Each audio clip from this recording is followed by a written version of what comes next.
저에게는 누군가가 지어준 별명이 두 가지가 있습니다. 제가 참 마음에 들어하는 이 별명 두 가지를 여러분들께 좀 소개해보고자 합니다. 첫 번째는 아프로디테라는 별명을 가지고 있습니다.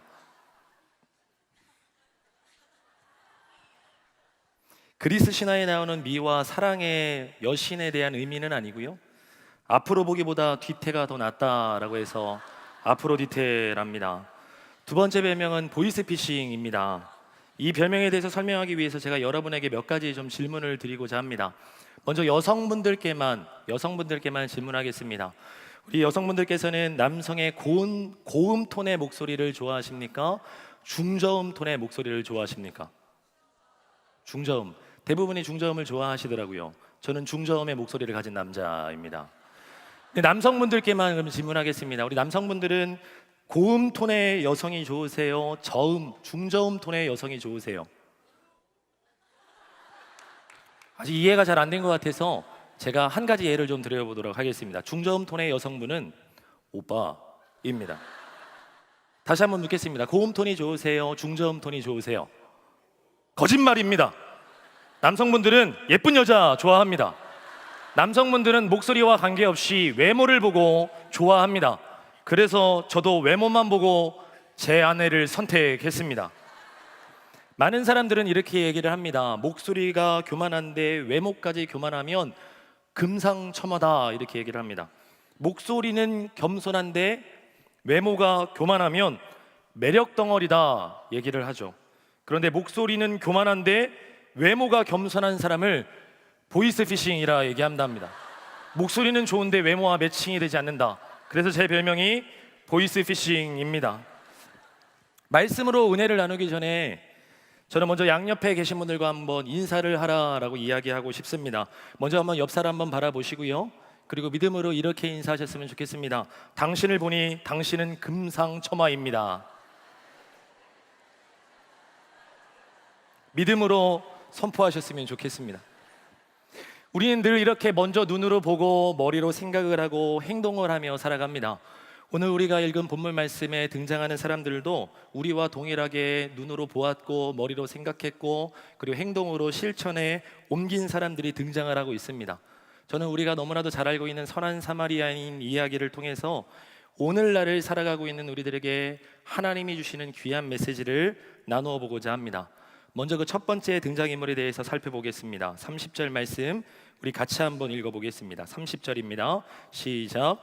예수께서 대답하여 이르시되 어떤 사람이 예루살렘에서 여리고로 내려가다가 강도를 만나매 강도들이 그 옷을 벗기고 때려 거의 죽은 것을 버리고 갔더라. 우리가 잘 알고 있듯이 선한 사마리아인 이야기에서 처음으로 등장하는 사람은 강도를 만났던 사람입니다. 우리는 이 강도 만난 사람을 통해서 우리네 세상에서 존재하고 있는 고난이 어떤 모습을 가지고 우리를 찾아오는지를 볼 수가 있습니다. 첫째로, 고난은 예상하지 못했던 타이밍에 갑자기 우리에게 다가옵니다. 예상하지 못한 순간에 갑자기 다가오는 고난이다라는 거예요. 예루살렘에서 여리고로 가는 길은 물론 어려움들도 있었지만 그닥 먼 거리는 아니었습니다. 예배를 드리기 위해서 많은 사람들이 예루살렘에서 여리고에서 예루살렘으로 오고 갔고요. 그리고 대부분의 사람들이 이렇게 예루살렘에서 여리고로 최소 30번에서 40번 정도를 왕복한다라고 합니다. 그런데 그 길은 굴곡이 심했고요. 굴곡이 심하고 하다 보니까 강도들이 숨어 있을 공간이 많아서 강도들이 많이 도사리고 있었던 길입니다.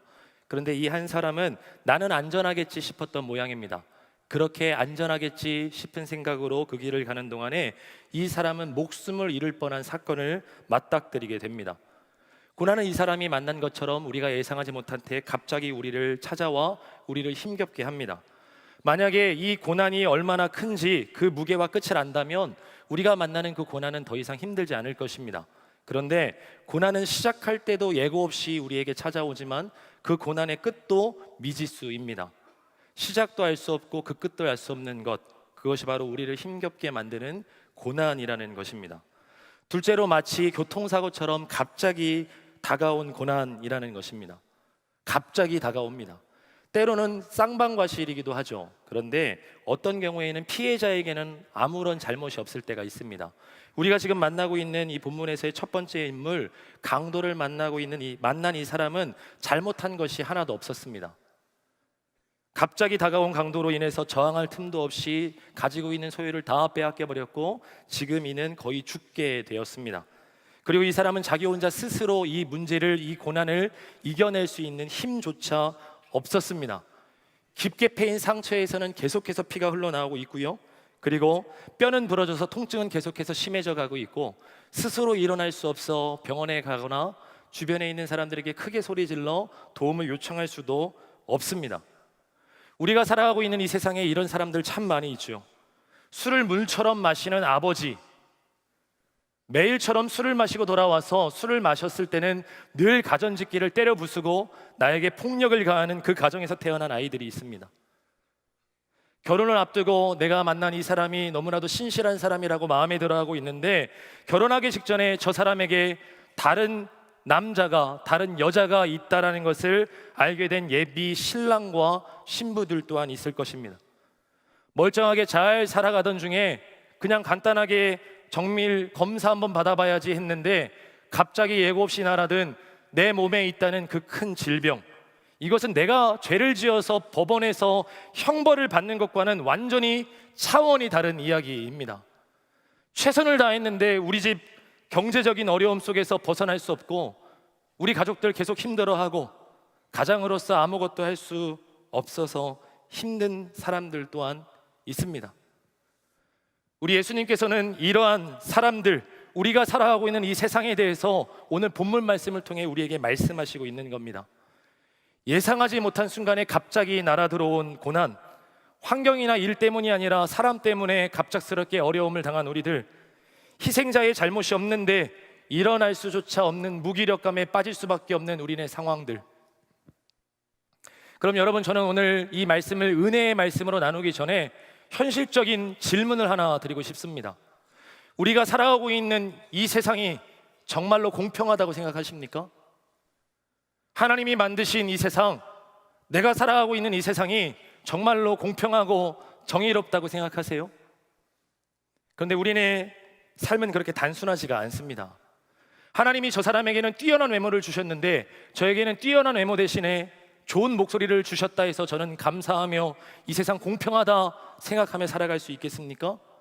다시 한번 진지하게 생각해 보셨으면 좋겠습니다. 여러분들이 살아가고 있는 이 세상은 정말로 공평합니까? 하나님이 만드셨으니까 이 세상 정의롭고 하나님이 만드셨으니까 이 세상 정말 자연스럽게 모든 사람들이 공평하게 살아가고 있습니까? 죄송하지만 저는 그렇게 생각하지 않습니다. 우리가 보고 있는 성경에서도 그렇게 이야기하는 것 같지는 않습니다. 오늘 우리에게 주신 이 말씀은 이 불공평한 세상에 대한 하나님의 대답인 셈입니다. 하나님께서는 누군가처럼 쉽사리 세상은 공평하니까 그러니까 감사하며 살아야 된다라고 이야기하지 않습니다. 하나님께서는 쉽사리 우리에게 그렇게 이야기하시는 분은 아닙니다. 그러나 이 불공평한 세상 속에서 공평하신 하나님께서 우리에게 주시는 대안은, 우리에게 주시는 메시지는 정확하고 명확합니다. 그럼 강도를 만난 이 사람을 지나가는 사람들의 이야기를 통해서 하나님의 말씀을 계속해서 들어보았으면 좋겠습니다. 31절에서 32절까지 말씀입니다. 우리 다 같이 읽겠습니다. 시작. 마침 한 제사장이 그 길로 내려가다가 그를 보고 피하여 지나가고 또 이와 같이 한 레위인도 그곳에 이르러 그를 보고 피하여 지나가되. 오늘 말씀을 통해서 우리가 첫 번째로 만난 사람이 강도 만난 사람이었다면 두 번째로 우리가 만나고 있는 사람은 제사장과 레위인입니다. 목회자로서 개인적으로 성경을 읽어내려갈 때마다 굉장히 제 마음을 어렵게 만드는 이 두 사람, 제사장과 레위인이 오늘 또 등장을 하고 있는 겁니다. 저는 이번 한 주간 여러분들과 이 메시지를 하나님의 메시지로 나누기 위해서 묵상을 하면서 이분들 좀 제발 좀 잘 좀 하시지 왜 이러셨을까라는 생각을 해보기도 했고요, 나의 모습과 비슷한 면모가 있다는 것을 발견하며 부끄러워하기도 했습니다. 우리는 오늘 지금 만나고 있는 이 두 사람을 통해서 타인의 고난을 외면하는 사람을 만나게 됩니다. 그렇다면 이 사람들의 특징은 무엇인가 하니까 이 사람들은 가혹한 고난의 현장을 목격했던 목격자들이었다라는 거예요. 이들이 몰랐던 거 아닙니다. 몰라서 돕지 않았던 거 아닙니다. 이들 분명히 보았고 들었습니다. 세상의 아픔 속에서 허덕이고 있는 사람의 신음소리를 들었는데도 돕지 않았던 겁니다. 우리가 조금 전에 읽었던 31절과 32절 말씀을 가만히 들여다보니까 제사장과 레위인들이 그 길을 지나가다가 그 사람을 보았다라고 기록하고 있어요. 이 말씀 뒤에 이어지는 말씀에 따르면 그를 보았지만 피하여 지나갔다라고 이야기를 하고 있습니다. 보았는데 피하여 지나간 것입니다. 알았는데 돕지 않았던 겁니다. 그들은 강도 만난 사람의 몸에서 나오고 있는 피, 지혈되지 않는 피를 보았습니다. 뼈가 부러진 것 같은 상태도 보았고요, 그리고 그의 신음소리가 점차 커져가고 있다는 것도 들었습니다. 그러나 그들은 강도 만난 사람을 매몰차게 외면해버리죠. 그럼 우리는 어떻습니까? 우리는 알고 있죠. 우리가 살고 있는 세상에 아직도 아동학대가 있다는 것을 알고 있습니다. 북한이나 아프리카에 살고 있는 아이들이 지금 이 순간에도 굶어 죽고 있다는 것을, 그런 아이들이 있다는 것을 알고 있습니다. 말씀의 홍수 시대를 살아가고 있는 우리들인데, 홍수가 나면 오히려 먹을 물이 없는 것처럼 복음의 메시지를 제대로 접하지 못한 사람들이 우리 주변에 도처에 너무 많이 널려 있다는 것을 우리는 압니다. TV와 인터넷, 스마트폰과 SNS를 통해서 많은 사람들이 세상의 강도를 만나서 신음하고 어려워하고 있는 소식들을 많이 접하고 있지요. 그런데 이 시대를 살아가고 있는 우리들이 이 모습들을 보면서, 이 힘든 사람들을 바라보면서 가장 많이 하고 있는 것이 무엇인지 아십니까? 댓글을 달고 끝내는 겁니다. 도와야 한다, 누군가는 도와야 된다 라고 이야기만 하고 끝내는 겁니다. 누군가의 기도의 제목, 절절한 기도의 제목을 듣고 기도해 드릴게요 라고 이야기를 하고 그 이야기를 잊어버리고 만다라는 거예요. 우리가 같이 타고 있는 이 배가 밑에 구멍이 나서 물이 점점 새고 있는데 그 누구도 선원이 되려고 하지 않습니다. 세상이라고 이야기할 수 있는 이 바다 위에 인생이라고 할 수 있는 거대한 배가 떠가고 있는데 여기저기서 물이 셉니다. 불공평의 고난에, 핍박에, 인권 유린의 수많은 상처에, 아동학대에, 입에 참아 담기도 힘든 여러 가지 사건으로 인해서 시달리고 있는 사람들의 신음소리를 통해서 우리가 타고 있는, 같이 타고 있는 이 배의 밑창이 구멍이 나서 물이 새고 있다는 것을 깨달았는데도 불구하고, 여기저기 상처가 나 있다는 것을 봄에도 불구하고 그 누구도 그것을 직접 고치는 선원이 되려고 하는 것이 아니라 승객이 되어서, 승객만이 되어서 그냥 말만 하는 겁니다. 저기 구멍이 났으니까 누군가 가서 고쳐야 된다.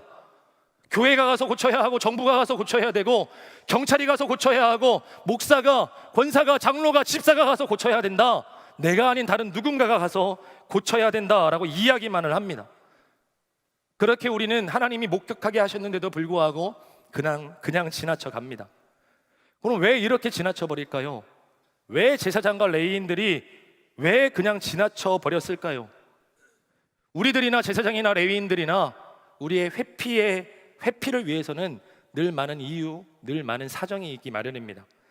제사장과 레위인들은 오늘 말씀을 가만히 들여다보니까 그 길로 내려가고 있었다라고 기록하고 있습니다. 그 길로 내려가고 있었다라는 이 말은 수도인 예루살렘에서 자기의 할 일을 마무리 짓고 자신의 집이 있는 고향으로 가고 있었다라는 뜻입니다. 기록에 의하니까 당시 제사장들이나 레위인들이 예루살렘에 가서 성전에서 예배를 섬기게 되면 그냥 쉬지 않고 한 달 동안 예배를 섬긴답니다. 그러니까 그들은 피곤했겠지요. 첫 번째 이유였겠습니다. 두 번째는 오랜만에 만날 가족이나 친구들과 이미 정해놓은 선약이 있었는지도 모릅니다. 그리고 강도를 만난 그 사람을 돕다 보면 그 사람에게 찾아왔던 강도가 나에게도 찾아오지는 않을까라고 하는 두려움이 생겼을지도 모릅니다. 아, 나에게는 그 사람을 도울 만한 능력이 없어, 재정이 없어, 능력이 없어, 나는 그런 사람이야 라고 생각을 했는지도 모르겠습니다. 그래서 결론은 죽어가는 사람을 외면하죠. 내가 바쁘고 피곤하니까 죽어가는 사람을 외면해 버립니다. 일정이 있고 나에게도 이러한 두려운 일들이 생길 수 있으니까, 그리고 나도 위험해질 수 있으니까, 나에게는 능력이 없으니까 죽어가는 사람을 그냥 외면해 버리고 나 몰라라 하고 그 자리를 떠났다라는 겁니다. 다른 사람들이 돕겠지, 누군가가 기도하겠지, 그렇게 그 자리를 떠나는 겁니다. 그런데 사실 그들의 사정보다, 그들의 여러 가지 이유보다 더 중요한 것들이 있었습니다. 31절에는요 그들이 그 길로 내려갔다라는 기록 그 앞에 한 단어가 나옵니다. 마침이라는 단어입니다. 한번 읽어볼까요? 마침 한 제사장이 그 길로 내려가다가, 마침, 이 단어는요 하나님께서 무슨 계획을 하셨을 때 쓰이는 단어입니다. 그러니까 아마 하나님께서 제사장과 레위인들에게 기대를 하셨던 모양입니다. 이 일을, 이 상황을 하나님께서 이들에게 보여주면 하나님의 사람이라고 하는 이들이 곧바로 반응할 것이라고 기대하셨던 겁니다. 귀가 소리에 반응하듯이, 폐가 좋은 공기에 반응하듯이, 눈이 예쁘고 멋있는 것에 반응하듯이, 코가 좋은 향기에 반응하듯이 하나님의 사람이라고 한다면, 누군가가 피를 흘려 신음하고 있다면 그것을 보는 즉시 즉각적으로 반응할 것이라고 기대하셨던 것입니다. 하나님께서 우리에게 누군가의 고통을 보게 하는 것은, 목격하게 하는 것은 그들에게로 가서 도우라라고 우리에게 말씀하시는 하나님의 음성인 것입니다. 그러니까 이 제사장과 레위인들은 강도 만난 그 사람만을 외면해버린 것이 아니라 동시에 하나님의 마음까지 외면했던 것이죠. 저는 결혼하기 전에 서울에서 홀로 자취를 하며 공부하며 사역을 했던 적이 있습니다. 말로는 반지하방이라 이야기를 듣고 반지하방이라 이야기를 듣고 갔더니 그 방은 반지하가 아니라 지하였습니다. 벽이 하나가 있길래 거기에 책상을 갖다 붙여놓고 가만히 위를 보니까 창문이 있었습니다. 책상을 밟고 올라가 창문을 열었더니 벽이 보이는 거예요. 이 벽인데 싶어서 가만히 위를 쳐다보니까 그 3분의 1 지점 끝쪽 지점에 이게 슬며시 빛이 나오길래 가만히 들여다보니까 사람들이 지나가는 발이 보였습니다. 그러니까 지하방이죠. 어느 날은 그 지하방에서 책상에 앉아서 제 할 일을 하고 있는데 갑자기 빗줄기 소리가 들리면서 물이 막 튀는 거예요. 너무 놀라서 황급히 책상 위에 올라가서 창문을 닫으려는데 비가 아니었어요. 누군가의 몸에서 나오는 물줄기였어요. 전 너무 더럽고 너무 기분이 나빠서 한 걸음에 뛰어 올라가 막 화를 내려고 하는데 그 물줄기의 주인공이 누구였냐면 앞집에 살고 있는 할아버지셨어요. 저 이사할 때 주인 아주머니가 그러셨거든요. 그 할아버지 옹고집이니까 덤비지 말라고. 그래서 말을 걸까 말까 망설이고 있는데 이 할아버지가 먼저 저에게 말을 걸어오셨어요. 이렇게요. 뭐? 라고 하셨어요. 전 너무 무서웠고 너무 당황했고 어찌할 바를 몰라 망설이다가 그래도 할 말은 해야지 싶어서 할아버지 화장실 가서 볼일 보셔야지라고 얘기하는데 갑자기 욕설로 답변을 해오기 시작하셨어요.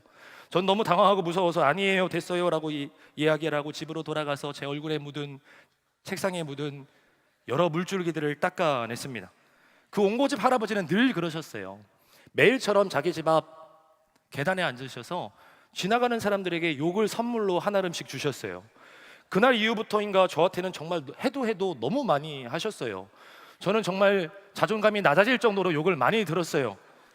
어떤 욕을 하셨냐면, 해드리고 싶은데 할 수 없어 참 안타깝습니다.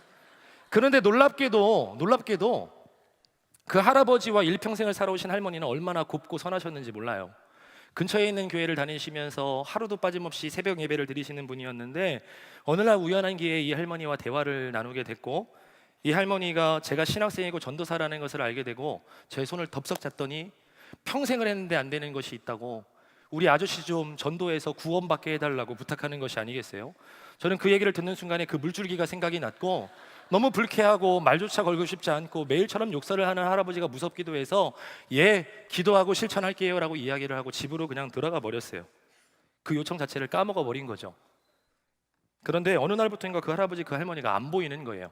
하루 이틀 지났는데도 안 보이고 2주 정도가 지나니까 궁금하기도 해서 주인 아주머니께 물었더니 그거 몰랐냐며 이 할아버지 갑자기 심장마비로 세상을 떠나셨고 할머니도 갑작스러운 사건으로 인해서 너무 충격을 받아 집을 정리하고 딸이 있는 지방으로 내려가셨다라는 소식이었어요. 전 그 이야기를 듣는데 아무 생각이 나지 않더라고요. 가만히 서 있다가 집으로 돌아갔는데도 아무 생각이 나지 않아서 한참을 멍하니 서 있을 수밖에 없었어요. 저는 한 생명을 구원할 수 있는 복음을 전할 수 있는 이 타이밍을 바쁘다고, 피곤하다고, 아니 솔직히는 그냥 말 걸기 싫다고 그냥 그 제 마음으로 인해서 이 복음을 전할 수 있는 기회를 놓쳐버리고 만 것입니다. 하나님의 기대를 한 번에 저버린 것입니다. 사랑하는 여러분, 여러분들에게 내일이라는 시간이 없다면, 이제 더 이상 기회가 없다면 여러분들 어떻게 하시겠어요? 이 예배를 마치고 집으로 돌아가는 그 길 끝에서 늘 만나는 내 친구, 내 가족들, 바로 오늘이, 바로 지금이 마지막이라고 한다면 여러분들 무엇을 어떻게 하시겠습니까? 성경 속에 나오고 있는 제사장과 레위인들은 그 사람을 보고도 그냥 지나쳐 버립니다. 중요한 것이 뭔지 아세요? 이 사건을 만나기 전에는 자신의 수준이 어떠한 수준이었는지 알 도리가 없었다라는 거예요. 갑자기 찾아 들어온 고난당한 사람, 갑자기 만나게 된 그 사람을 맞닥뜨리게 되자 그들의 믿음의 수준이, 그들의 믿음의 바닥이 드러나게 된 거예요. 우리 또한 마찬가지죠. 강도 만난 사람을 만나기 전까지는 우리네 신앙의 수준이 어떠한가를, 어느 정도인가를 우리는 알 방도가 없습니다. 그렇게 기도하지 않습니까? 하나님 비전을 주십시오. 그러나 헌신은 좀 어렵겠습니다. 하나님 저를 치유해 주십시오. 그러나 저를 통해 저 사람을 치유하라 말씀하지 마십시오. 하나님 위대한 영적인 하나님의 기적과 경험에 쓰임받고 싶습니다. 그러나 저 사람 도저히 내가 사랑할 수가 없을 것만 같은 저 사람 사랑하라 라고 말씀하지 마십시오. 이렇게 이야기하고 기도하는 사람들이 제사장과 레위인의 모습은 아닌지, 그리고 지금 말씀을 전하는 제 이야기는 아닌지, 함께 예배하고 있는 여러분들의 모습은 아닌지, 이러한 마음이 들어 말씀을 준비하며 마음이 참 어려워졌습니다. 그럼 예수님께서는 제사장과 레위인의 모습인 것만 같아 마음 어려워하고 있는 우리들에게 이렇게 불공평한 세상이 생긴 원인과 이유가 다 너희 때문이다 라고 촌철살인으로 사형 선고를 내리듯이 말씀을 마무리하실까요? 우리 예수님은 단 한 번도 그렇게 말씀을 마무리해 보신 적이 없어요. 이제 예수님께서 말씀하시는 소망과 희망의 메시지를 함께 읽어보도록 하겠습니다. 33절에서 35절까지의 말씀 다 함께 읽습니다. 어떤 사마리아 사람은 여행하는 중 거기 이르러 그를 보고 불쌍히 여겨 가까이 가서 기름과 포도주를 그 상처에 붓고 싸매고 자기 짐승에 태워 주막으로 데리고 가서 돌보아 주니라. 그 이튿날 그가 주막 주인에게 데나리온 둘을 내어주며 이르되 이 사람을 돌보아 주라. 비용이 더 들면 내가 돌아올 때에 갚으리라 하였으니. 제사장과 레위인이 그냥 지나쳐버린 이 사람을 어느 한 사마리아인은 그냥 지나쳐버리지 않습니다. 외면해버리지 않습니다. 그가 그 사람을 위해서 지불했던 이 2데나리온은 적은 돈은 아니었지만 지불하기가 불가능할 정도의 큰 돈은 아니었습니다. 죽어가는 사람을 위해서 필요했던 이 돈이 얼마였냐면, 그러니까 죽어가는 사람을 주막에 맡기고 응급처치를 할 수 있도록 처음으로 드렸던 그 2데나리온이 얼마였냐면 노동자의 이틀치 품삯입니다. 그러니까 우리나라 2017년 최저임금 6,470원에 하루 법정 노동시간 8시간 기준으로 계산해 보니까 103,560원입니다. 10만 원 정도의 돈이라는 거예요. 큰 돈이긴 하지만 그렇게 우리가 지불하기 어려운 돈까지는 아니었다라고 여겨집니다. 저는 몇 년 전에 청년들과 함께 인도네시아로 단기 선교를 다녀온 적이 있습니다. 인도네시아 안쪽에 있는 산속 그 동네에 살고 있는 그 분들의 무너진 집을 보수해드리고 페인트 칠을 해드리고 집 앞에 무성하게 자란 잡초들을 제거하는 일들을 해드렸어요.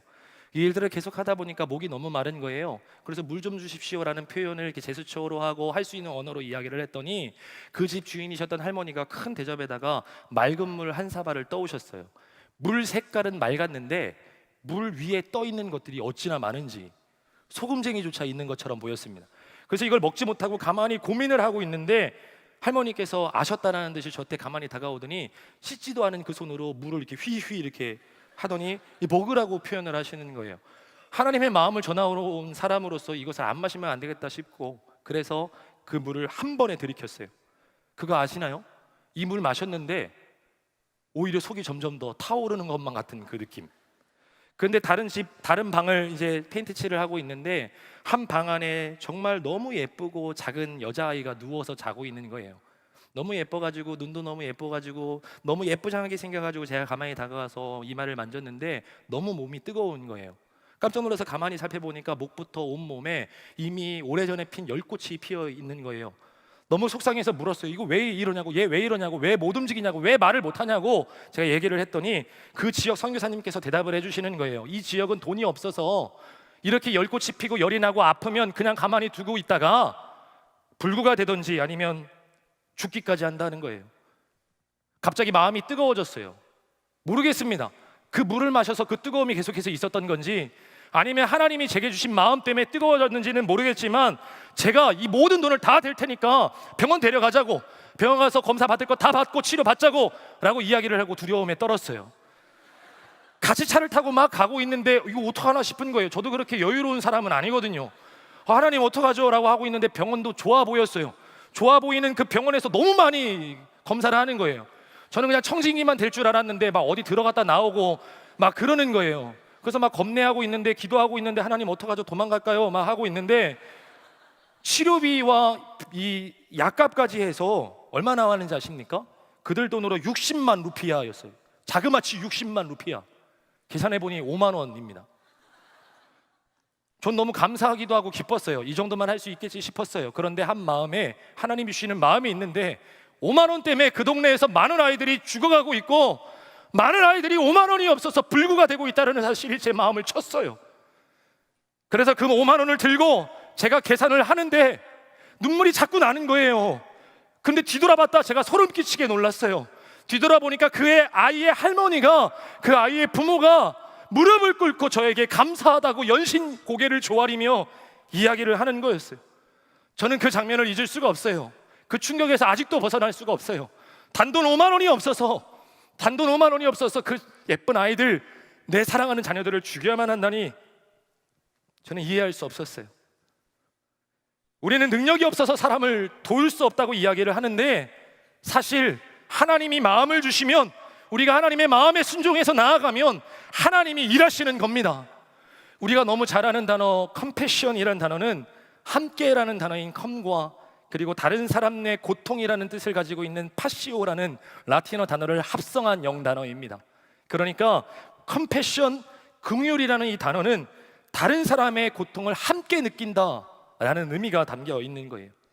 그 사마리아 사람에게는 이 컴패션의 마음이 있었던 거예요.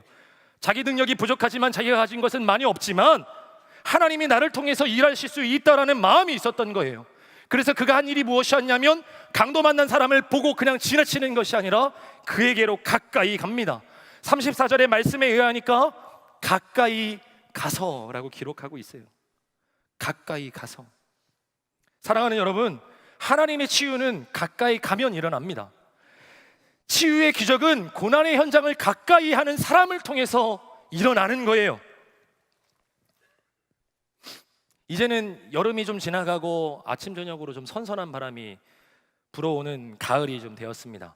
지난 여름날을 되돌아보니까 피곤해 지친 몸을 달래기 위해서, 그리고 너무 무더운 이 날씨를 피하기 위해서 우리는 제주도로, 강화도로, 동남아시아로 여러 군데로 여름 휴가를 떠나보기도 했지만, 여러분들 혹시 경험해 보시지 않았나요?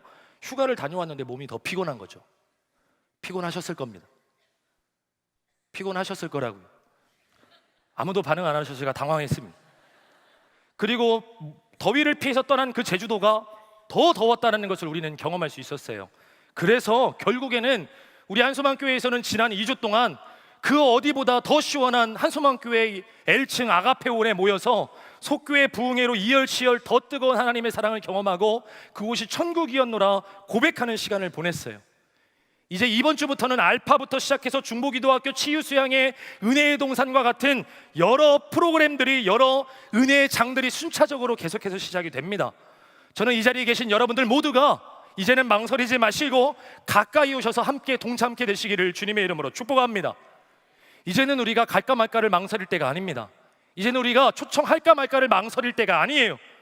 이제는 우리 모두가 세상의 아픔을 보게 하신 하나님의 마음을 이해해서 저 사람에게 어떻게 위로를 전해야 할지, 이 모든 것들을 함께 쉐어하고 치유할 수 있는 방법이 어디에 어떻게 있는지를 고민하며 기도하여 나아가야 될 때입니다. 그래서 저는 그런 메시지를 세상에 나누어 주고 싶은 거예요. 하나님의 사람들이 많이 모이면 모일수록 누군가를 살릴 수 있는 힘이 커져간다는 그 사실, 그 기적의 메시지를 세상 사람들에게 증명하고 싶은 겁니다. 저는 우리 한소망교회에서 지난 3년 동안 청소년교회에서 사역을 했었습니다. 청소년교회 사역을 하면서 진짜 별별 말도 안 되는 생각을 다 해봤어요. 우리 아이들이 같이 여러 생명들을 살렸으면 좋겠다 싶은 마음에 한 학년당 한 명씩을 결혼했어요. 필리핀 아이들을 한 명씩 결혼한 사역들을 벌였어요. 선샤인 프로젝트였습니다. 선한 샤마리아인 프로젝트를 줄여서 선샤인이라 했습니다. 두 가지 의미를 담은 프로그램이었죠. 그리고 고민했어요. 고민이 될 수밖에 없었어요. 왜냐하면 같이 좀 나눴으면 좋겠는데 나누는 사람들만 나누게 되는 거예요. 그래서 모든 아이들에게 한 달에 한 번씩 100원씩만 한번 걷어보자 했습니다. 그래서 대단한 헌신이 아니라 작은 헌신으로 일하시는 하나님을 한번 경험해보자. 작은 것을 통해서도 우리의 모습과 우리의 마음과 우리의 교회와 우리의 생명을 사용하시는 하나님을 함께 경험해보자 했습니다. 그 하나님을 위한 한 명의 영웅적인 사람들이 되는 것이 아니라 작디 작은 우리들이지만 우리 모두가 함께 모여서 작은 것을 통해 위대한 하나님의 일을 벌여가는, 일으켜 세우시는 하나님을 경험해보자 했던 거예요. 그래서 100원씩을 걷는 100원의 기적 프로젝트를 추가적으로 시작했던 겁니다. 저는 요즘 또 이상한 생각을 하고 있습니다. 저를 비롯한 우리 목회자분들께서 말씀 속에 주막 주인 같은 사람들이 되었으면 좋겠다 싶은 거예요. 그래서 여러분들이 함께 기도하고 함께 고민해 주셨으면 좋겠습니다. 이게 무슨 말이냐면, 우리 교회가 사마리아 사람이 강도 만난 사람을 들쳐매고 우리 교회로, 주막 같은 쉼터 같은 우리 교회로 데리고 올 수 있는 곳이 될 수 있었으면 좋겠다라는 겁니다. 저와 여러분들 모두가 사마리아인이 되어서 사람들을 데리고 오면 교회에서 이들을 보살피고 이들을 살리고 이들을 세우고 이들을 치유하고 이들을 위로했으면 좋겠다라는 겁니다. 사랑하는 여러분, 여러분들의 마음에 2데나리온을 헌신해 주십시오. 여러분 주변을 돌아보아서 아직도 하나님의 사랑이 필요한 사람들을 초청해 주십시오. 데리고 나오십시오. 함께 나누고 함께 기도하는 겁니다. 함께 그 고통 가운데 거하고 하나님이 만지실 것을 기대하는 마음으로 우리가 나아가야만 한다라는 거예요. 어떤 사람들은 이 자리에서 예배가 지루할 수도 있겠죠. 기도하는 것이 무섭기도 하고 지루할 수도 있고 어려울 수도 있습니다. 그런데 하나님께서 우리에게 원하시는 것은 그냥 그 사람 옆에 있어주고 그 사람 손을 잡아주는 거예요. 그들에게는요, 예배가 끝나고 나면, 알파가 끝나고 나면, 치유 수양회가 끝나고 나면 함께 모여 같이 밥을 먹고 커피 한 잔 같이 나누면서 그들의 삶 가운데 어떠한 어려움이, 어떠한 강도가 찾아와 어떠한 힘듦이 있었는지를 같이 들어주고 같이 웃어주고 같이 울어주는 사람, 그 사람들이 너무 필요하다라는 거예요. 하나님께서는 우리들에게 그런 사람들에게 가까이 가라라고 하시는 거예요. 그래서 우리는 초청하여 데리고 와야 하는 것이죠. 어느 목사님이 설교 중에 나눠준 내용을 이야기하고 말씀을 맺고자 합니다. 이 한 목사님이 열심히 사역을 하시다가 하나님이 마음을 주셔서 공개적으로 골수기증에 서명을 하셨답니다. 그래서 테스트를 받고 이것을 까먹어버리고 몇 년을 살아가고 있는데 전화가 온 거예요. 한 의사 선생님께서 전화를 하셔서 목사님과 딱 맞는 골수이식이 필요한 어린 환자, 어린 여자아이가 발견되었는데 목사님 지금 혹시 골수기증 해주실 수 있겠습니까? 목사님이 골수기증이 뭐 어떤 건지 잘 모르고 그냥 가셨대요. 그냥 가셨는데 이 막 의사 선생님이 장로님이셨는데 막 긴장을 하면서 목사님께 이야기하니까 긴장이 되네요라고 이야기를 하면서 골수기증을 하려면 드릴로 허리를 뚫어야 됩니다. 그게 당신이 느꼈던 고통보다, 그 어떤 고통보다 더 심한 고통일 수 있고요. 피가 멈추지 않을 수도 있고요. 그리고 마취가 잘못되면, 제가 실수하면 반신불구가 되거나 영영 깨어나지 못할 수도 있습니다. 그 이야기를 들었는데도 그게 뭐 크게 뭐 어렵겠나 싶어서, 하나님이 함께 하시는데 싶어서 수술방으로 들어갔는데 너무 아팠던 거예요. 골수를 한번 뚫고 잘 뚫어서 잘 채취가 됐으면 좋겠는데 한 번에 잘 뚫리지 않아 4번을 뚫으셨대요. 그래서 회복하고 있는데 뭐가 축축한 것 같아서 간호사 선생님 축축해요 그랬는데 그럴 리가 없어요 라고 얘기해서 가만히 들여다보니까 이미 빨갛게 젖어 있는 거예요. 구멍을 뚫으니 구멍을 잘 메우지 못해서 피가 계속해서 흘러나온 거죠. 그래서 갑작스럽게 급히 수혈까지 받고 나오셨다는, 목사니까 화도 못 내고 말이죠. 어쨌든 간에 이분 얼마나 아프셨겠어요. 저 얼마 전에 내시경 처음으로 태어나서 받았는데 수면 마취 안 하면 5만 원 싸다는 거예요. 그래서 저 5만 원 아끼려고, 5만 원이면 한 생명도 살릴 수 있는데 5만 원 아끼려고 그냥 했어요. 의사 선생님이 저한테 이렇게 얘기하셨거든요. 우액 3번만 하면 된다고. 들어갔는데 제가 우액을 500번을 했어요. 막 근데 의사 선생님이 이렇게 얘기하는 거예요. 들어가요 힘 주면 더 아파요. 12지장 지나고 있어요. 이러는 거예요. 너무 무서운 거예요. 저는 내시경이 그랬는데 이분 고수 채취 얼마나 아프고 힘들으셨겠어요. 그렇게 기증을 잘 마치고 몇 달이라는 시간이 지나서 다른 지역에 가서 사역을 하고 있는데 전화가 또 온 거예요. 그 의사 선생님이 목사님 어떡하죠? 그 아이 재발했어요. 재발했는데 목사님이 기증했으니까 다른 사람은 기증 이제 못해요. 목사님이 기증 안 해주면 이 아이 죽습니다. 그래서 목사님이 핑계거리가 있잖아요. 저 지금 멀리 나와 있으니까 기도하고 전화 드릴게요 하고 끊었대요. 너무 마음이 어려워지는 거예요. 그래서 이걸 확인하기 위해서 처남이 의사시래요. 처남에게 전화를 건 거예요. 자초지정을 설명을 하고 내가 이거 또 해야 되냐, 이 힘든 걸 또 해야 되냐 했더니 이 처남인 의사 선생님께서 재발한 거면 다시 살 수 있는 확률은 2%밖에 되지 않는다. 죽을 확률이 98%다. 그러니까 마음 편히 하시고 안 하셔도 됩니다. 그러더래요. 그래서 안도의 한숨을 내쉬고 있는데 같이 사역을 갔던 장로님이 옆에서 그 한숨 소리를 들으신 거예요. 무슨 일인데 이렇게 한숨을 쉬세요 목사님, 이렇게 얘기했더니 목사님이 자초지종 서명하고 안 받아도 되겠죠 이렇게 얘기했더니 장로님이 막 보럭 막 하면서 목사님 무슨 말씀하시는 거냐고, 기증하셔라고, 예수님은 당신을 위해 십자가에 못 박아 돌아가셨는데 막 이러시는. 근데 그 얘기를 듣는데 목사님이 마음에 완악함이 더 생기더래요. 그래서 목사님, 장로님과 헤어지고 숙소로 돌아가신 거죠. 숙소로 돌아갔는데 마음 어려운 거예요. 해야 할 것 같은데 하기는 싫고 마음 어려워서 눈물이 나고 눈물을 흘리면서 하나님께 기도하셨대요. 하나님, 저 정말 하기 싫어요. 저는 이 목사님 마음 이해하거든요. 저는 중학교 때 오른쪽 발목이 돌아가는 사고가 있었어요. 그래서 수술했거든요. 그리고 6년 전에는 왼쪽 아킬레스건이 끊어졌거든요. 그래서 수술했거든요. 그래서 수술방에 들어가는 게 얼마나 아프고 풀릴 때 얼마나 아프고 재발하는 것이 얼마나 무서운지 전 알아요. 근데 이보다 더 힘들고 아팠겠죠. 힘들으셨겠죠. 이 목사님이 막 울면서 하나님, 저 정말 하기 싫은데 내 일생 일대의 가장 큰 아픔이었고 고통이었는데 제가 다시 해야만 합니까? 그냥 하나님 품 안에 안겨서 그냥 행복하게 살면 안 되겠습니까? 라고 기도하는데 하나님께서 가만히 대답하시래요. 야야야야, 하나만 물어볼게. 네 딸이어도 그럴래? 이러시더래요. 그래서 막 하나님한테 역정을 내면서 하나님, 제 딸 아니지 않습니까? 제 딸이면 제가 하겠죠. 그런데 하나님이 그렇게 얘기를 하니까 더 마음에 서운함이 드셨나 봐요. 그래서 하나님 앞에 계속해서 기도를 하며 저는 못하겠습니다 하는데 이 목사님의 표현에 의하면 하나님이 함께 우시면서 이 목사님께 이렇게 얘기하셨대요. 아들아, 한 번만 더 부탁하면 안 되겠니? 그 아이 내 딸인데 한 번만 도와주면 안 되겠니? 그렇게 말씀하시더래요. 황급히 기도를 마치고 아무 생각이 없으셨대요. 그 말을 들어 마음이 먹먹해지긴 한데 아무 생각 없이 전화를 했는데 그 의사 선생님이 너무 죄송해하면서 이거 어떡하죠 목사님? 원래는 말하면 안 되는데, 기증자가 누군지 말하면 안 되는데 너무 수술이 잘 된 줄 알고 전도해볼 심산으로 목사님이 기증했다고 얘기했다는 거예요. 그들은 교회를 안 다닌다는 거예요. 목사님이 그래서 다 포기하고 그 아이 부모님에게 편지를 쓰셨대요. 당신의 딸처럼 재발하게 되면 2%밖에 살 확률이 없답니다. 그래서 저는 정말로 기증하는 것이 싫습니다. 너무너무 아팠기 때문에 다시 이 아픔을 경험하는 것이 싫어 지금도 수술하기 너무 싫습니다. 저는 목사이지만 진짜 너무너무 싫습니다. 그렇지만 할 겁니다. 왜냐하면 내가 믿는 내 아버지 하나님이 당신의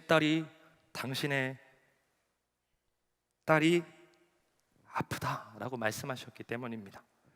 그 편지 한 통에 그 부모님과 그 형제들이 다 교회를 다니기 시작했다는 겁니다. 이 이야기를 나누신 분이 누구냐면 컴패션 코리아에서 사역하는 서정인 목사님이셨어요. 제가 공부하고 있던 장신대 채플에 찾아와서 이 이야기를 나누기 위해서, 이런 헌신을 요청하기 위해서 장신대에 오셨다라고 이야기를 하면서 제일 앞에 있는 이 여자아이를 불러서 일으키는 거예요. 그 아이가 살아 있었던 거예요. 2%의 확률을 뚫고 하나님께서 그 아이를 살리셨던 거예요. 할렐루야. 우리가 왜 해야 합니까? 우리가 왜 이런 일을 해야 합니까? 왜 해야 하냐고요? 살아날 수 있으니까요. 회복될 수도 있으니까요. 혹시 하나님이 만지시면 그 누가 다 안 된다라고 얘기해도 될 수 있으니까요. 회복되고 치유될 수 있으니까요. 왜 우리가 사랑을 전하는 삶을 살아야만 하냐면, 내가 사랑을 전해야 되는 그 사람이 하나님의 딸이고 하나님의 아들이기 때문에 그렇습니다. 내가 너무나 싫어하는 저 사람이, 그런데 강로 만나 힘들어하고 있는 그 사람이, 하나님의 마음을 전하고 싶지 않은 그 사람이, 그 사람에게 우리가 왜 하나님의 사랑을 전해야만 하냐면 하나님이 우리에게도 그러셨으니까요. 내가 너무나 힘겹고 외롭고 힘들 때 하나님께서 나를 외면하지 않고 나를 그냥 지나가지 않으셨으니까. 독생자 예수 그리스도를 주시면서까지 우리에게 작은 예수의 모습으로 초청하고 계시니까요. 예, 맞습니다. 세상은 아직도 불공평하죠. 내가 만약 외로울 때면 누가 나를 위로해 주나? 라고 외치는 사람들이 수없이 많기 때문에 성경 속의 이야기를 토대로 쓴 여러분이라는 이 노래가 절대로 불후의 명곡이 될 수가 없는데, 불후의 명곡이 된 것은 내가 혼자 그 고난의 터널을 외롭게 지나가는데 아직도 누가 나를 위해 함께 걸어줄지 답을 구하지 못했기 때문이에요. 그러나 내가 내 인생을 위해 함께 걸어주는 예수님을 만난다면, 내 인생의 선한 사마리아인으로 찾아와 손을 내미시는 예수님을 만날 수 있다면 우리의 인생은 뒤바뀌게 될 줄로 믿습니다. 그래서 우리는 기도해야 합니다. 하나님, 저 사람에게로 가까이 가게 해 주십시오. 같이 아파하게 해 주십시오. 내 아픔이 아니라 그들의 아픔이 내 인생에서 가장 아프고 가장 중요한 일이 되게 하여 주시옵소서. 누가복음 10장 1절에서는 예수님께서 제자들을 파송할 때의 이야기가 나옵니다. 우리 누가복음 10장 1절 말씀 한번 같이 읽어보시겠습니다.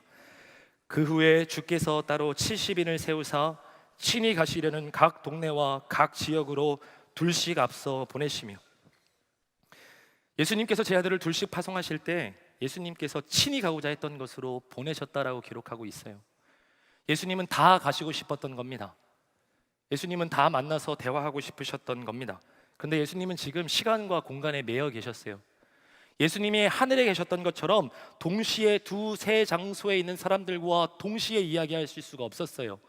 그래서 예수님이 내놓은 대안이 뭐였냐면 제자들을 둘씩 묶어 내가 가고자 하는 곳으로 보내셨던 거예요.